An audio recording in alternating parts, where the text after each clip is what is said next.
এখন যাচ্ছি তারকেশ্বর, আর এই মুহূর্তে গড়ের ঘাটের যে বাঁশের সাঁকো, সেই বাঁশের সাঁকোটা এখন পার হচ্ছি। তো আমরা এর আগে একবার তারকেশ্বর থেকে যখন ফিরছিলাম তখন এই বাঁশের সাঁকোটা পার হয়েছিলাম, আর ঠিক আমাদের পার হওয়ার পরেই কিন্তু সাঁকোটা ভেঙে যায়। তো আজকে ওটা কিন্তু চিন্তায় আছে, আজকে তো বাঁশের সাঁকো দিয়ে যাচ্ছি, তবে সদ্যই বাঁশের সাঁকোটা করা হয়েছে, তাই আগের চিন্তাটা নেই। কিন্তু অনেক সময় তো বলেনি যে প্রণতি, হয়তো প্রণতি আমি। যাই হোক, চলো এখন যাচ্ছি। বাঁশের সাঁকোটা দিয়ে খুব সুন্দরভাবে তৈরি করেছে বাঁশের সাঁকোটা, এখনও কাজ চলছে। সামনের দিকে এখন দেখতে পাচ্ছি, মানে জাস্ট এই জায়গাটা ক্রস করলেই কিন্তু দেখতে পাবো যে তোমরা দেখতে পাবে কাজ হচ্ছে এখনও।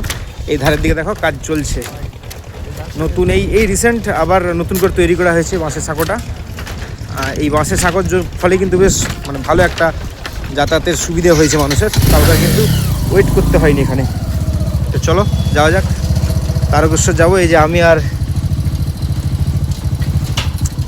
চলো যাওয়া যাক।